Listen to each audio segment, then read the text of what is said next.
a survey that I found on top tablet and smartphone uses, and this is why I think there's such an education opportunity around the mobile environment. Games, norm, words with friends, right there. 60%. As soon as people get a tablet, they jump on the games, the weather, entertainment. I didn't really believe that. I did a survey. When I talked to this group, I had 40 people. I did a survey and said, okay, I want everybody, and this was actually a formal survey, so they filled it out before I got there. Email browsing, out of 22 people that answered it, 21 use email, 20 use web browsing, only 8 do news magazines, and even less do document management or books. What struck me was email and web browsing is day one. I mean, you get the device home at 6, by 7, you got those two going. That's when it stops for most people. And I see that when I talk to executives. You bring this into the work routine, if you can integrate it into your work routine, it really changes everything. And this was a group of executives. Things that have been replaced by the smartphone. Does everybody agree? When you see it laid down like that, it really hits you. Kodak just closed their business, so there's camera business. You know, more and more photos. I think more than half the photos uploaded to Flickr are from phones. Personal planner. I would walk into the mall near my house, and I didn't know how Franklin Covey stayed in business. And I just have a fascination for looking at business models and wondering why they still exist. Well, I walked into the mall last weekend. They're no longer there. I mean, they're still around, but boy, that's a business that's just completely getting disrupted. Functions that people can't live without. And I'll look to the college kids for this. I could not believe this. I mean, okay, I get used to some of this stuff, but can't live without, is that real? That is amazing, okay? But that's the generation that is coming up and going to be working in our world. The younger generation, and I'm not even talking, I'm talking the new employees, they're coming into an environment, and if you're a company that's not mobile ready, or not going there, or social media, etc., they don't have any energy for it. That's not the world they're used to living in. They want to leverage those tools. And the whole BYOD, bring your own device, that's where that's coming from. Morgan Stanley did a study where they talked about paper declining. It really is real. People are printing less paper at corporate-wide. More business disruption. My other favorite is how long are office supply stores going to be around? So what's happening because of mobile is businesses are being disrupted that I think we all inherently know, but we don't really realize how badly businesses are getting blown up and having to adjust to what they're doing. Paper declining, I make the observation that I have been using the iPad at home since May of 2010. I have not printed paper at home since October of 2010. There's absolutely no need for me. My kids print paper, but I don't. So what are some of the biggest trends for small to medium businesses? More and more, there's just incredible interest in, I have this device. I don't feel like I'm getting real leverage out of it. That is the absolute #1 thing I run into with companies. Every time I visit with a company, I always go to their website, and if they have Flash, it's nothing sitting in the middle of their page. And the point that I always make is, know that that's what customers are seeing when they go to your website on a mobile device. And they are going there on a mobile device. So mobile marketing is becoming a must, getting to people on their smartphones, on their tablets. Maturation of mobile payments. How many of you have actually used Square or have seen someone use it? That's not surprising. I read the other day they're up to 5 or 9 billion in processing payments. That is a fundamental shift in how things are getting done. I can take a payment on my cell phone. I go, are you kidding? That's unbelievable. quick story around just professional services, and I worked for ICR, as Nick mentioned. I did investor relations consulting. Worked out of Cleveland. This firm's based out of Westport, Connecticut, but they absolutely maximize client service. Jim talked about being a nut on client service. Everybody will say we do client service better than anybody, but what's that mean? In my world, these were the standards we were held to. And you can look at this and go, oh, there's no way. I'm not replying in 10 minutes. Well, you lived with your BlackBerry, and you did reply, and you were never on vacation. And people go, well, that's an onerous expectation.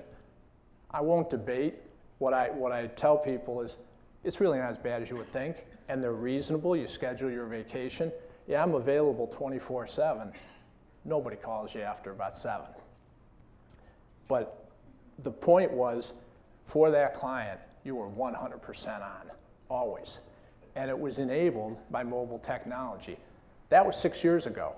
I can only imagine where that's gone now.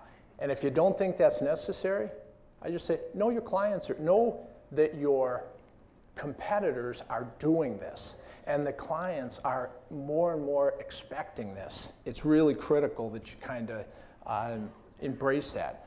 So technology creates flexibility.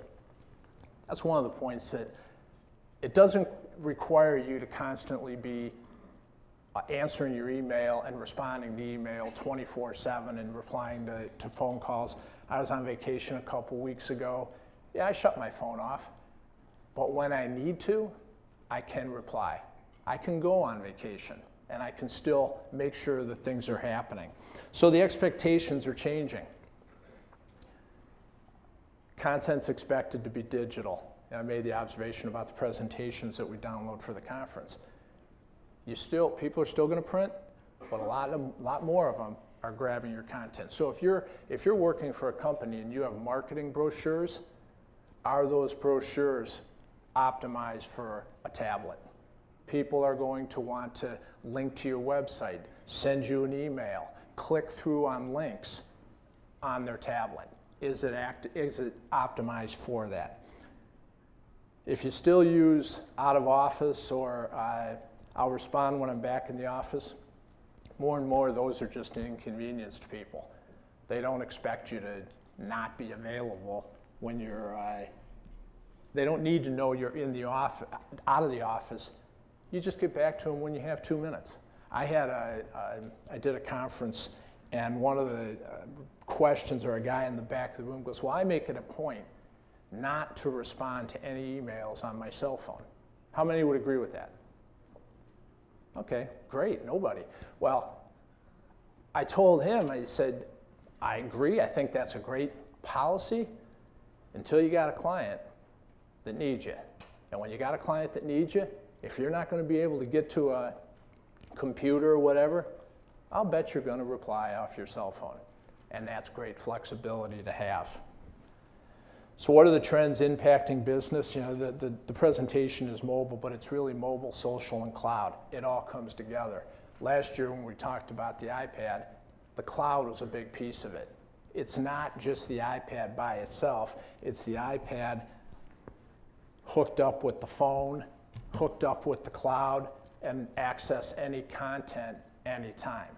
And once you feel that, there's no going back. You know, and I think when I talk to people, they don't really believe that this kind of thing is possible. And I go, this isn't a down the road type of thing. It's happening now.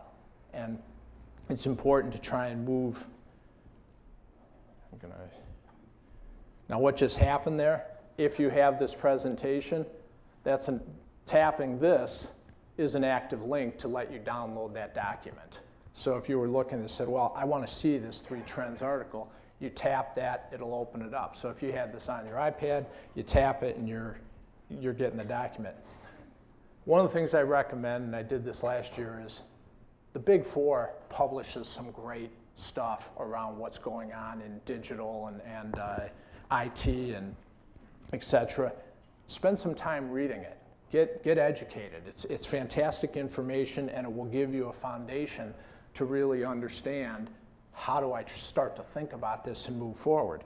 So PwC, obviously Digital IQ, this was a fantastic comment.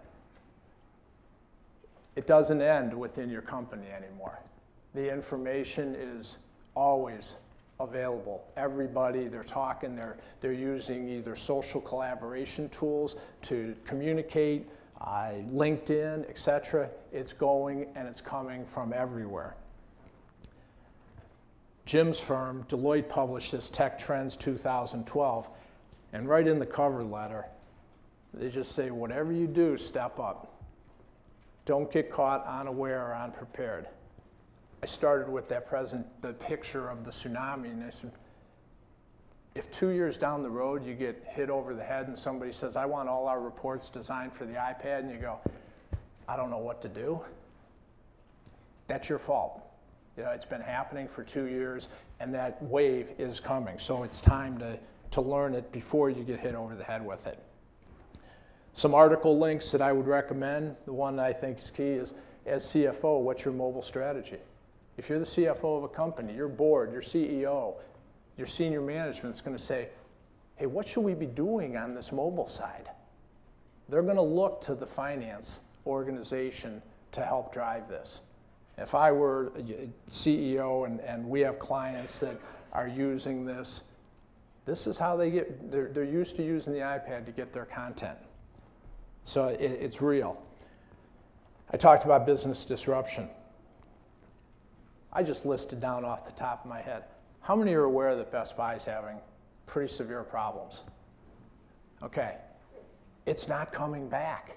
And I look at it and say, you could see that 10 years ago when online shopping started. Now, it's hard to see that it was going to be as big as it is and hitting them now, but they've been rolling out the big box stores. So businesses continue to chug along until they hit a wall. And yeah, it's an interesting dynamic, but it happens to every business. So news, entertainment, education, every business is getting disrupted and reacting now to figure out how we deal with it. And if you think your business is excluded from this, it's not. I look at our business and say, we're a CPA firm, we're a small CPA firm. We have office space in Strongsville. What could somebody do in our business using technology to disrupt it? Well, they could get equally as talented people, if that were possible, I assume it is, and do it remotely. There was no overhead when I was working for the firm in Westport. You know, a couple $100 that I paid for rent, but that was it. You didn't have to have an office space. Everything was done in the cloud, etc., remotely. You could easily be disrupted by that. Couple excellent observation by Gartner in 2011, or projections I should say. 2013, 80% of businesses will support a workforce using tablets. Let's hold that that's true. How many of your folks' businesses are using tablets in the business? Okay, I would love to get the same answer next year because it's going to change. And I think if folks are using it in the business right now, where we're seeing a lot is in the sales organization, which is a layup. That's a no-brainer. But it's going to be 80%. And pretty soon, folks are going to be saying, well, why aren't you doing this? And it starts to be a negative against you, right? I still believe you can get a competitive advantage. Mobile, I talked about mobile first. Got to start thinking that way. How does the content get customized for mobile? How do I leverage social media? How do I leverage the internet and the cloud, etc.? One of the things that, and I'm not, you can tell from my background, I'm not a technology guy. And to the college kids, I think we were talking earlier about, you know, accounting gives you a foundation to do a lot of different things. Well, I think I'm a perfect example. I'm an accountant, I'm a CPA. I did an industry, I did public accounting, and now I'm doing this. It's just, you have the foundation, and I'm not a technology guy, but I'm an executive that understands how to connect the dots and leverage the technology.